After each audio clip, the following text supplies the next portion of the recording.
Attachment styles anxious avoidance ये कोई गाली या कोई वो नहीं है। लड़की रिक्वायर करती है मुझे टाइम दो, तवज्जो दो, तो वो कहते दे तो रहे हैं, साथ ही तो बैठे हुए हैं। लड़कों को ये होता है कि उनकी आज़ादी खत्म हो जाएगी, फ्रीडम ऑफ चॉइस, टाइम और जैसे भी वो अपना टाइम गुजारते हो खत्म हो जाएगा, तो उनको घुटन महसूस होने लग जाती है। लीचर ही हो जाती हो तुम तो पीछे ही पड़ जाती हो। रिश्ता अच्छा हो गया तो सारा जी आपकी बल्ले बल्ले, रिश्ता अच्छा ना हुआ ना सारा जी आपका मार्केटिंग खराब हो जाएगी। ये भी गैम्बलिंग ही हो गई अब एक तरह से है।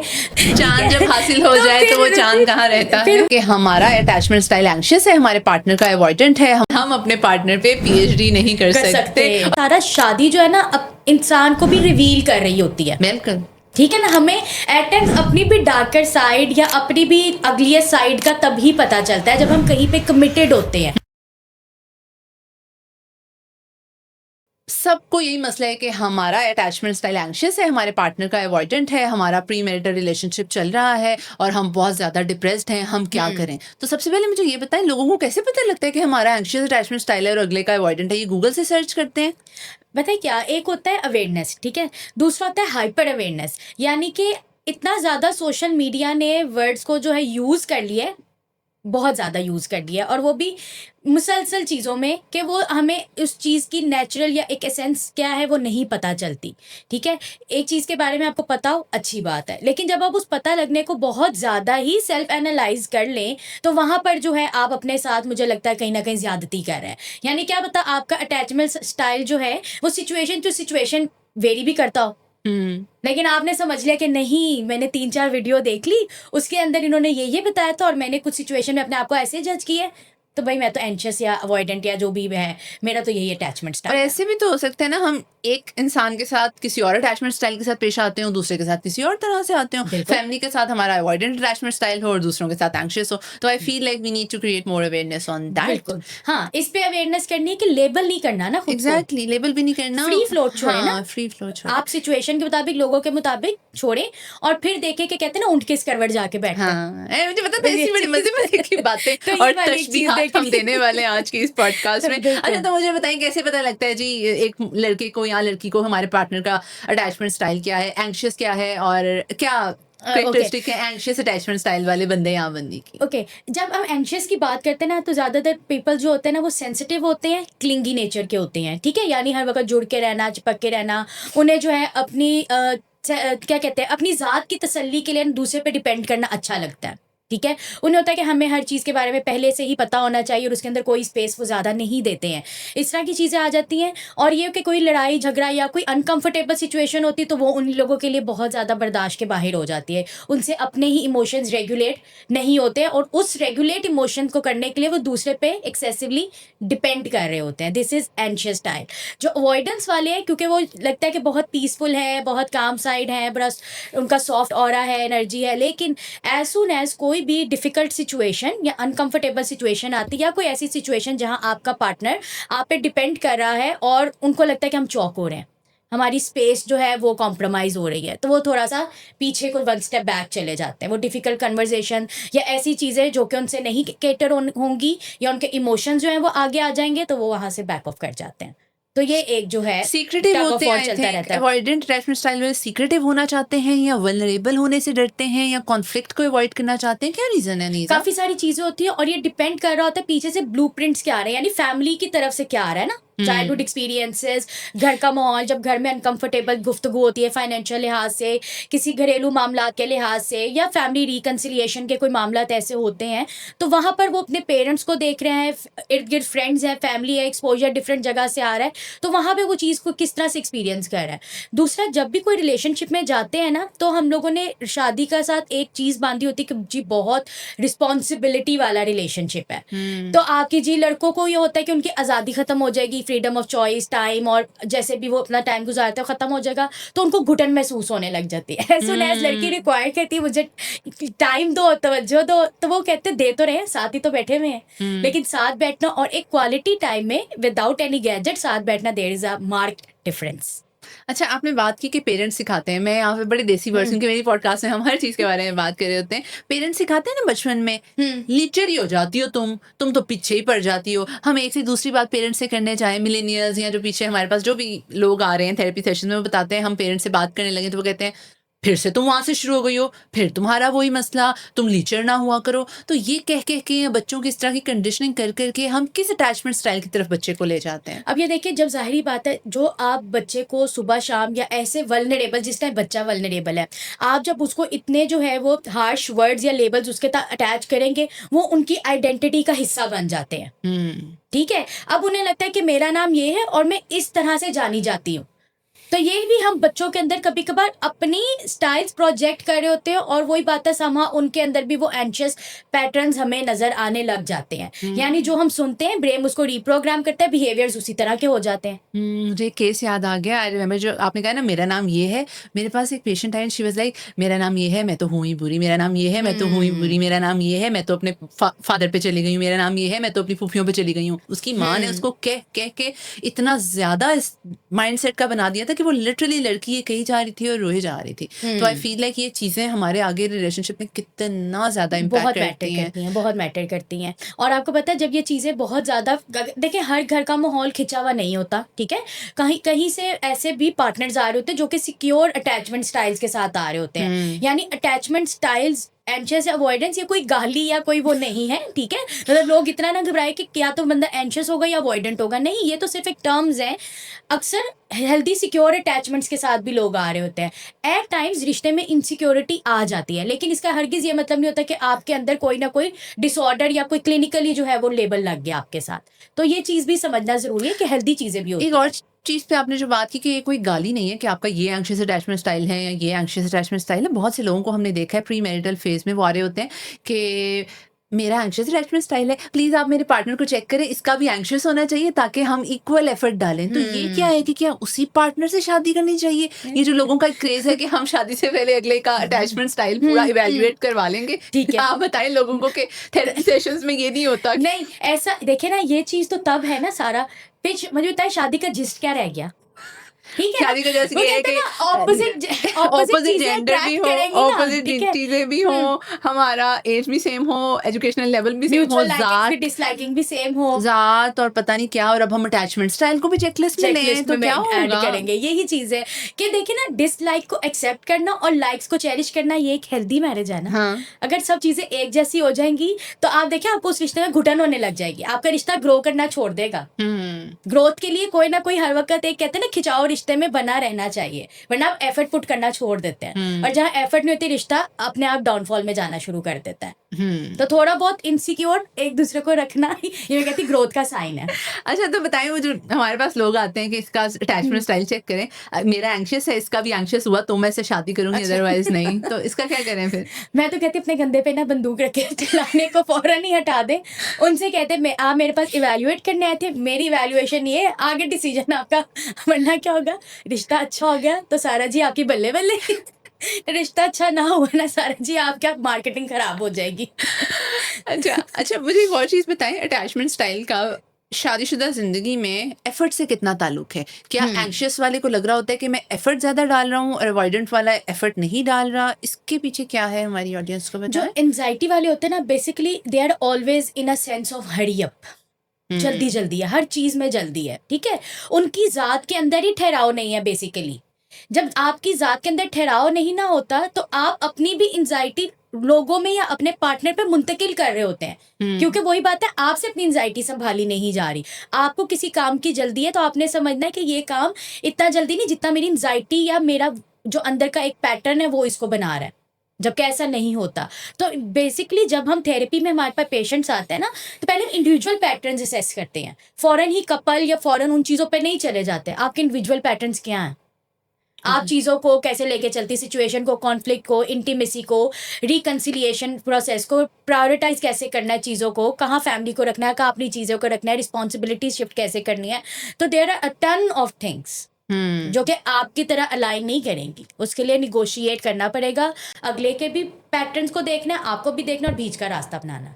ये बात शुक्र है आपने कर दी। बहुत से लोग आते हैं कि हम आए हैं, हमें कपल थेरेपी करानी है, ऐसे जैसे बैठ के हमने कुछ इंजेक्ट करना है दोनों के माइंड में और कपल थेरेपी हो जाएगी। They don't understand the value of separate sessions, बहुत सेपरेट जरूरी है। Evaluation and then combined session. ये मैं बहुत बिल्कुल। बार अपनी पॉडकास्ट में भी बता चुकी हूँ, अपने पेज पे भी बताती हूँ कि couple therapy is not like that कि करवानी है तो हमने दोनों को बिठा के कोई चीजें इंजेक्ट कर बिल्कुल देनी बिल्कुल, है बहुत और जो है वो दोनों को टेस्ट टाइम कर देना है टेकिंग 2 होती वेट है, बहुत मशीन्स पे। सेंसिटिव टाइम मतलब थेरेपी है ये। और उतना ही एट टाइम अगर दोनों को बिठा दे तो एट टाइम तीनों के लिए एग्जॉस्टिंग हो जाता है वो फेज, एग्जैक्टली क्योंकि वो दोनों भी अपने पॉइंट पे नहीं आ रहे। जो थेरेपिस्ट बता रहा है कभी कभार वो एक को पसंद आ रही तो दूसरे को नहीं आ रही। तो इसलिए इंडिविजुअल सेशंस पहले, वरना तो कॉन्ट्रडिक्शन आ जाएगी ना कपल और थेरेपी फिर की। वो भी तो होता है दोनों में से अगर किसी एक की शॉर्टकमिंग बता दी जाए, बाद में लंबे लंबे मैसेजेस आ जाते हैं, आपने पार्टनर के सामने हमें नेगेटिव कह दिया, ये है वो है। वी टेल देम कि भाई अगर हम एज अ थेरेपिस्ट आपके साथ ऑनेस्ट नहीं होंगे तो हम एक फेक थेरेपी सेशन तो नहीं कर सकते ना, कि हम एक को बिल्कुल फुलाई बिल्कुल। जाए, उसकी तारीफ करी जाए। आपको याद होगा कि जब हम इस टॉपिक को डिसाइड कर रहे थे तो मैंने आपको ये भी कहा था कि सारा शादी जो है ना अब इंसान को भी रिवील कर रही होती है, बिल्कुल। ठीक है ना। हमें एट टाइम्स अपनी भी डार्कर साइड या अपनी भी अगलियर साइड का तभी पता चलता है जब हम कहीं पे कमिटेड होते हैं, ठीक है। घर में तो हम अपने पेरेंट्स के साथ, फैमिली के साथ बहुत कंफर्ट में जा रहे हैं, चिल कर रहे हैं, बाहर से काम करके आ रहे हैं, जॉब करके आ रहे हैं, यूनिवर्सिटी से आ रहे हैं, खाना मिल रहा है, खा रहे हैं, मोबाइल चला रहे हैं और सो रहे हैं। हाँ, वीकेंड्स पे कोई इंटरेक्शन हो जाता है तो हो जाता है, जैसे आजकल की हार्ड एंड फास्ट रूटीन है। लेकिन जब आप एक हद से ज़्यादा एक बंदे के साथ टाइम गुजारते हैं, आप उसके ऊपर डिपेंड कर रहे हैं, वो आपके ऊपर कुछ चीज़ों के लिए रिलाई कर रहा है, वहाँ पे जाके जी एकदम से बूम, और वो फिर पता चलता एक है। लाइफ कोच है इरमित सफिया, आपको पता ही होगा, मेरा कंटेंट उनके बिल्कुल। साथ बहुत आता है। पॉडकास्ट में उन्होंने एक लाइन कही थी, you don't know about yourself until you are tested. जो हम कहते हैं ना कि Best. हम तो बड़े ज्यादा बच्चे हो गए हैं, ये है वो है, हम तो अगले को बड़ी स्पेस देते हैं। लेट्स सपोज दोस्ती में, जब तक आप उस दोस्ती वाले रिलेशनशिप में चले नहीं जाते आपको नहीं पता, ठीक है। इसी तरह शादी में हम तो ऐसे हैं, हम बड़े रिस्पॉन्सिबल हैं, मेल्स कह रहे होते हैं हम बड़े बेटे हैं, हम बड़े रिस्पॉन्सिबल हैं। जब शादी हुई है, माँ रिस्पॉन्सिबल होने नहीं दे रही, तो फिर उसको पता लग जाता है कि मैं रिस्पॉन्सिबल बेटा हूँ, रिस्पॉन्सिबल हस्बैंड नहीं हूँ। तो नहीं, अक्सर ये भी होता है कि पेरेंट्स की कहीं गलती नहीं होती, कई जगह अपनी भी ठीक होती है। कहाँ जगह आपको अगर पता चल जाता है ना कि घर में भी काफ़ी लोग मेरे इस चीज़ से डिस्टर्ब होते हैं, जैसे अगर आप रिस्पॉन्सिबिलिटी वाली बात कर रही हैं और वो एज अ बेटा भी कभी रिस्पॉन्सिबल नहीं था, यानी कि पेरेंट्स अगर कोई चीज़ लाने के लिए कह रहे हैं या बार बार कह रहे हैं और वो नहीं कर रहा, इसका मतलब है कि जब शादी होने वाली है ना, बेटियों को तो आपने देखा कितनी लड़कियों को नसीहतें मिलती हैं इधर उधर से। अभी शादी हुई भी नहीं होती, रिश्ता प्रोसेस भी चल रहा होगा ना, आपको बेशुमार पता नहीं कहाँ कहाँ से नसीहतें मिलेंगी, बड़ी बाजार किस्म की भी होती हैं कि घर कैसे बचाना है, बचाना कैसे है, ससुराल वालों के साथ कहाँ रखना है, मियाँ को कैसे ट्रीट करना है, रिश्तों को कैसे करना, अपना काम को तुम ऐसे कर लेना, वैसे कर लेना, यूं कर लेना, ठीक है। यही चीज़ लड़कों को भी एट टाइम्स बतानी होती है कि एक अगला आ रहा है, आपने भी अपनी चीज़ों को उसके अकॉर्डिंग चेंज करना है।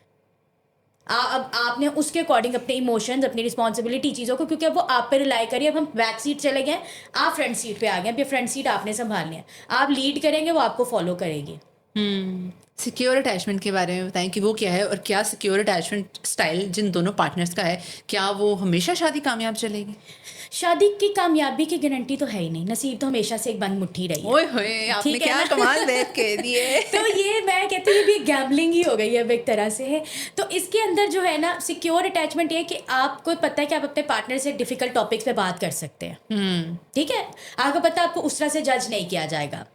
अगर आप इमोशनली डिस्टर्ब है या कुछ है, आप साइलेंट हैं, उस दिन बात नहीं कर रहे, आपका पार्टनर बजाय इग्नोर करने का, यानी अवॉइडेंस वाली चीज़ देने का, आपको जो है एक्नॉलेज करेगा, बुलाएगा और पूछेगा कि क्या बात है, मुझे बता सकती हो, I am always here to listen. यानी कि वो अगर बेशक आपको सोल्यूशन ना भी प्रोवाइड करो, लेकिन सिर्फ आप उस वक्त ओवरवेल्म्ड है, चाहे हस्बैंड है या वाइफ है, और आपका पार्टनर आपको सुन लेता है, this is a sign of secure attachment. कि आपको उससे बात करने के लिए सारा दिन जहन में स्क्रिप्ट्स नहीं बनानी पड़ती, कोई बहाने नहीं ऐड करने पड़ते, आप उससे डायरेक्ट एज इट इज बात कर सकते हैं। कितना इमोशनली ड्रेनिंग है कि आप सारा दिन एक बंदे से बात करने के लिए स्क्रिप्ट बनाओ। This is something so draining. और ऊपर से उसमें भी ये ना कि अच्छा ऐसे कहूंगी तो बुरा ना लग जाए, ऐसे कहूँ तो उसे ये ना लगे कि मैं किसी को ब्लेम करके कह रही हूँ, ठीक है, ऐसे कहूंगी तो ये ना कि वो मेरे से ये चीज़ छीन ले। True that. कोई अब्यूज, कोई भी किसी भी सेंस में भी चीज़ हो सकती है। तो ये वाली चीज़ अगर नहीं है और आप एज इट इज बात कर सकते हैं और वल्नरेबल भी हो सकते हैं। यहाँ पे वल्नरेबिलिटी अगर आप Vulnerable करोगे होना। आपको लेबल कर दिया जाएगा। लोगों को ये भी तो है ना, वल्नरेबल शो किया तो लेबल भी कर दिया जाएगा। लेकिन फिर कई दफ़ा ये भी तो होते हैं, जब आप बहुत ज़्यादा वल्नरेबल होना शुरू कर दो, you try to over share. अब हाँ, बहुत हाँ, सी बिल्कुल। खवातीन आती हैं कि हम चाहते हैं कि हम अपने सारे ट्रॉमाज अपने हस्बैंड को बता दें ताकि वो हमें हमारे ट्रॉमाज की तरह डील करे और उस जैसा कोई ट्रॉमा हमें ना दे। ये भी तो बहुत ज्यादा चीज देखी ये गई भी है चीज शादी में। देखने बिल्कुल और बिल्कुल। एक और चीज है कि हमें लग रहा होता है कि जैसे मैंने अभी आपसे सवाल किया, इसका एक दूसरा एस्पेक्ट ये है, जैसे मैंने कहा कि अनीता सिक्योर अटैचमेंट स्टाइल वालों की शादियां बड़ी अच्छी चलती हैं। अटैचमेंट स्टाइल के अलावा और भी तो इतना कुछ है जिसके ऊपर शादियां डिपेंड करती हैं। यही मिसकंसेप्शन खत्म करने के लिए आज का हमने ये टॉपिक अटैचमेंट रखा है। स्टाइल तो एक आप कह ले, क्या कहेंगे, शाद- आटे में नमक के बराबर चीज देखो है। शादी के कितने फेजेस और कितनी डोमेन्स होती हैं। उस डोमेन का कोई एक पार्ट है अटैचमेंट स्टाइल जिसको हमने बिल्कुल। इतना हवा बना लिया है और हमें लगता है कि सब चीज उसी पे ही उसी पे डिपेंड depend करती करी है, है। बिल्कुल। अच्छा, अटैचमेंट स्टाइल कोई भी हो, रिश्ता प्रोसेस में या प्री मैरिटल फेज में ऑब्वियसली साइलेंस एक रेड फ्लैग है कि पहले तो आप रोज जानू मानू कर रहे हो, लीचर हो रहे हो, एक दूसरे को सांस नहीं लेने दे रहे, वीडियो कॉल्स पे लोग सारी सारी रात सो रहे होते हैं कि हमें देखना है उसको, अस्तगफिरुल्लाह, कहाँ तक बात चली गई है, और एकदम साइलेंस।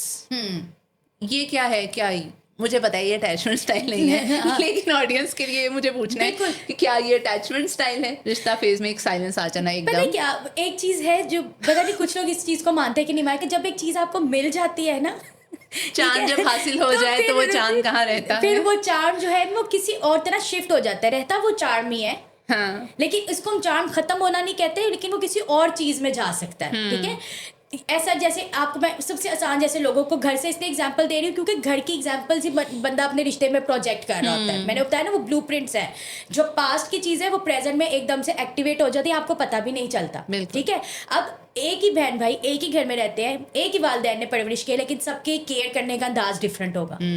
ठीक है, इसी तरह पार्टनर्स का भी केयर करने का अंदाज शादी से पहले वही थोड़ा सा रोमांटिक इंटीमेसी वाली साइड पे होता है, उसके बाद वो रियलिस्टिक ग्राउंड्स पे जा सकता है। जैसे कि आप बीमार हैं तो आपकी मेडिसिन का पूछ लेना, टाइमली डॉक्टर पे ले जाना आपको। ठीक है, घर आने से पहले कॉल करके पूछ लेना किसी चीज़ की ज़रूरत है, कोई चीज़ लेकर आनी है। इसी तरह फीमेल भी पूछ सकती है अपने हस्बैंड से कि जैसे आज खाने में ये बना लूँ, ये कर लूँ। ठीक है, कोई और बात है, मैं आज यहाँ जा रही हूँ तो आप किस तरह से मैनेज करेंगे चीज़ों को, मैं आपके लिए ये चीज़ें कर देती हूँ। केयर है, अंदाज क्या है, रियलिस्टिक ग्राउंड्स पे चला गया। ठीक है, लेकिन वो रहते केयर और वो चार्म ही है। लेकिन वही बात है कि जब हम लोग बहुत भर जाते हैं या जो है हम खुद से बेजार हो गए, रिश्ते से बेजार हो जाए, तो हम इन चीज़ों को नेगेटिव्स में कर देते हैं, इन चीज़ों को काउंट करना छोड़ देते हैं। अच्छा, अगर यही चीज़ आगे हम और देखें, बहुत से लोगों को लगता है कि हम सिर्फ पॉजिटिव जा रहे हैं, दूसरों को लग रहा होता है कि दूसरा हमेशा नेगेटिव जा रहा है, या फिर ये कि मेरा ट्रॉमा बॉन्ड बन गया मेरे पार्टनर के साथ। अब ये ट्रॉमा बॉन्ड भी क्या टर्म है, ये भी आप हमें प्लीज़ बताएं तो बहुत अच्छा हो बिल्कुल, जाएगा। ट्रॉमा बॉन्ड जो टर्म है ना, ज़्यादातर ये लोगों ने, वही बात है, इंटरनेट से जो है वो चीज़ देखी है, और ये चीज़ें शायद पहले भी हो रही होती थी, लेकिन अब क्योंकि जब तक लेबल कर देते हैं ना, तो वो चीज़ हमें लगता है हर चीज़ ही ट्रॉमा बॉन्ड है। ठीक है, उसके अंदर ये कि आप अपने पार्टनर से इमोशनली सेटिस्फाइड नहीं है या किसी भी तरीके से उस पर रिलाई नहीं कर पा रहे, लेकिन जब वो थोड़ी सी आपके साथ प्यार मोहब्बत का इजहार करता है, आप फिर उसके साथ अटैच हो जाते हैं। तो बहुत आसान अगर कहूँ तो ये ट्रॉमा बॉन्ड है कि उसकी कुछ चीज़ें आपको पेन भी देती हैं, लेकिन जब वो थोड़ा सा अपने रवैये में नरमी लेके आता है, आप फिर दोबारा अटैच हो जाती हैं। तो वो एक love hate relationship sort of चलता ही रहता है। पल में एक तोला, tug of पल war में माशा, तोला, पल में माशा, बट फिर वही आपके पास ऑप्शन नहीं है, और फिर यही है कि जब वो बहुत जलील भी कर रहा है, आपको प्यार वाली बातें याद आ रही हैं, और फिर आप उस ट्रॉमा बॉन्ड पे परेशान भी हो, और फिर बिल्कुल, आपने उसको बिल्कुल। छोड़ना भी नहीं है। तो क्या करना चाहिए ऐसे पॉइंट पे कि क्या, अगर वो जो एक बहुत ही डाउनफॉल वाला फेज है और ठीक है। बहुत ही अब्यूज वाला फेज है, उसको याद रखते हुए रिलेशनशिप को डिसकंटिन्यू कर देना चाहिए, प्री मैरिटल फेज की ठीक है, बात ठीक करें, या फिर जो हाई वाला फेज है और लव बॉम्बिंग वाला फेज है, उसको ही तो consider कर उसको लेना कंसिडर चाहिए। करना चाहिए क्या? नहीं, इसके अंदर बीच का रास्ता निकालते हैं ना, सारा के पास आ जाए। हमारी तीच रिलेशनशिप काउंसलर है, बीच का रास्ता अपनाते हैं ना। ठीक है, ठीक है, क्योंकि वही बात है, देखिए अगर इंडिविजुअल चीजें नहीं ठीक होंगी तो रिश्ते में आगे रिश्तों में प्रॉब्लम नहीं है, कभी कभार प्रॉब्लम आपके अंदर होता है। आज मेरे लेकिन- लिए भी तो वो है ना, लेकिन आज मैंने देखिए ना, होस्ट बनना है हाँ, या साइकोलॉजिस्ट बनना है। ठीक है, अब वही बात है ना, लेकिन क्या करना, ब्लेम करना ज्यादा आसान है। अपने पे काम करना, अपने डार्क पहलुओं को सरफेस पे लेके आना और समझना, उसको ठीक करना बहुत जिगरा मांगता है। तो ये वाली अच्छा, चीज हमने है। लेबल भी तो करना है, labelling the person as an abusive word और अब्यूजिव लैंग्वेज। नार्सिसिस्ट तो हमारे यहाँ एक बहुत बड़ी गाली समझी भी जाती है, लोग इसको गाली समझ के देते भी हैं और ये कह के रिलेशनशिप को खत्म नहीं कर देते हाँ, हैं, बिल्कुल। लेकिन हम अवॉइडेंट और अटैचमेंट स्टाइल को भी एज अ गाली यूज कर रहे हैं आजकल, बिल्कुल। एज एन एक्सक्यूज और एज अ Excuse कह पॉइंट लें। To end the relationship. बिल्कुल तो ऐसा ही है। ऐसे लोग आते हैं आपके पास जो कहते हैं कि ये है और हमने इस रिलेशनशिप को इसलिए खत्म करना है कि ऐसा है और समथिंग लाइक दैट। लोग जो है ना टर्म से ज़्यादा बस ये कहते हैं हमारी नहीं बनती, ठीक है, ये हमारी नहीं सुनता या नहीं सुनती है, ये आगे से बदतमीजी करती है, या आगे से ज़बान चलाती है, या ये बार बार पिछली बातों को बीच में ले आती है। तो इस तरह से भी लोग जो है ना, मतलब अगर लेबल ही ना कर रहे तो स्पेसिफाई करें कि किस तरह के बिहेवियर्स हैं। और वो बिहेवियर्स भी डिस्टर्बिंग है ना, वही मैंने कहा कि एंशियस अवॉइडेंस एट टाइम्स कभी कभी इनसिक्योर और सिक्योर वाला पॉइंट में भी चला जाता है, थक हार के थक हार के। या फिर कपल काउंसलिंग के बाद, प्री मैरिटल काउंसलिंग के दोनों बाद चीज़ें चल रही होती हैं। दोनों इवन चीज़ें चल इवन ये भी है कि बिल्कुल एंडिंग फेज पे जा रहे तब भी वो एक दफ़ा जो है ओपिनियन लेने आ जाते हैं, ठीक है। और कभी होता है कि स्टार्टिंग में ही फील होने लग जाता है तो स्टार्टिंग में भी आ जाते हैं। अच्छा अनीसा, पॉडकास्ट से ज़्यादा अगर डिस्कशन भी, और अगर हम थोड़ा सा सैड फेस देखें इन प्री मैरिटल रिलेशनशिप्स का जो आजकल हो रही है, अगर मैं बॉय साइड की तरफ से बात करूं, मारना लड़की को, गालियां देना, उसके कैरेक्टर पे बात करना, उसके साथ गंदी गंदी बातें करना, बहुत गंदी, बहुत घटिया, ठीक है, और उसको फोर्स करना बहुत बुरी हरकत पे, ठीक है। इसके बाद भी लोग, ये वो रेड फ्लैग्स हैं जो लोग आइडेंटिफाई भी नहीं करते और इसी के साथ अपनी लव को एसोसिएट कर देते हैं, ठीक है। ये तो रेड फ्लैग्स हैं, लोगों ने छोड़ना ही छोड़ना है, क्योंकि ये ठीक है। आपकी इखलाकी जो आपकी values बाउंड्रीज है, हैं, इक़दार दीनी है, बाउंड्रीज बिल्कुल। हैं, उससे बहुत ज़्यादा नीचे आ जाता है। उसके अलावा इमोशनल लेवल पे, साइकोलॉजिकल लेवल पे और एथिकल लेवल पे और क्या ऐसे रेड फ्लैग्स हैं जो प्री मैरिटल रिलेशनशिप्स में आइडेंटिफाई करें और बस छोड़ दें, जो बिल्कुल भी एक्सेप्टेबल नहीं है, डिस्पाइट के ये ठीक हो जाएंगे या नहीं हो जाएंगे, लेकिन वो टोटली अनएक्सेप्टेबल है। मुझे प्लीज़ बताइए। हमारे यहाँ पे कल्चर में ना एक चीज़ है कि 2-3 सिटिंग करें, रिश्ते को फाइनलाइज कर दें, ठीक ठीक है। है। ये मैं आपको बता रही हूँ कल्चरल या फैमिलियल वाली साइड से, ठीक है। अब हमारे यहाँ पे आप देखिए जॉइंट सिस्टम यूनिट है, न्यूक्लियर अब थोड़ा सा आने लग गया है, ठीक है। बेसिकली जॉइंट सिस्टम है। जब आपके पास फैमिली आती है देखने या आप जा रहे हैं तो उनके आपस के कम्युनिकेशन डायनामिक पैटर्न्स कैसे हैं, घर के मर्द और जो ख़वातीन है उस वक्त एक दूसरे से कैसे इंटरेक्ट कर रही है, किस तरह से डायनामिक चल रहा है, कपल जो ऑलरेडी एग्जिस्टिंग है उनका उठना बैठना बात करना किस तरह से है। यानी 2-3 सिटिंग से ज़्यादा और थोड़ी सी ज़्यादा सिटिंग मांगती है चीज़। और एक घर के ड्राइंग रूम में बैठ के बात करना और एक किसी न्यूट्रल या बाहर प्लेस पे जाके बात करने से भी आपको बहुत सारी चीज़ें क्लैरिफाई हो जाती हैं। ये चीज़ें होती हैं। रेड ठीक है? फ्लैग्स क्या हैं कि भाई ये वाकई में बहुत बुरा हो जाएगा आगे जाके, जो बिल्कुल इग्नोर किए जाएं? उसके अंदर ये कि अगर तो आपको लड़के के टेम्परामेंट में, जैसे घर वालों ने कह दिया है ना, ये तो बहुत चौधरी टाइप का है, हाँ इसकी तो पसंद की कोई चीज़ ना हो या चीज़ हो, ये तो 2-2 दिन बात ही नहीं करता सही से, इसकी मर्जी के खिलाफ तो हम कर नहीं सकते, जब तक इसे पूछे ना हम कोई काम भी नहीं कर सकते। तो ये कुछ चीज़ें हैं जो आप देख सकते हैं, ठीक है, कि लड़के के वाले साइड से कर सकते हैं कि इस तरह के अगर वो आपको बता रहे हैं कि हमने तो कभी अपने बेटे से कोई काम करवाया ही नहीं है, यानी इससे आपको क्या पता चल रहा है, आगे जाके एक सेंस ऑफ रिस्पॉन्सिबिलिटी का पता चल रहा है, ठीक है, कि आगे जाके जब एक अपनी फैमिली होगी तो क्या वो एक sense of responsibility as a man ले सकेगा। और ठीक है? फीमेल की तरफ से रेड और फ्लैग्स? फीमेल की तरफ से ये आ जाती है अपने काम को लेके बहुत सीरियस है, ये कहती है कि जब मैं काम करूं मुझे कोई बुलाए ना, मुझे कोई डिस्टर्ब ना करे, ठीक है। मतलब इसको तो अगर इसकी रूटीन से हट के काम हो जाए, उस दिन कोई फैमिली इवेंट आ जाए, ये तो वावेला मचा देती है। इससे पूछे बगैर तो हम कोई चीज़ प्लान नहीं कर सकते।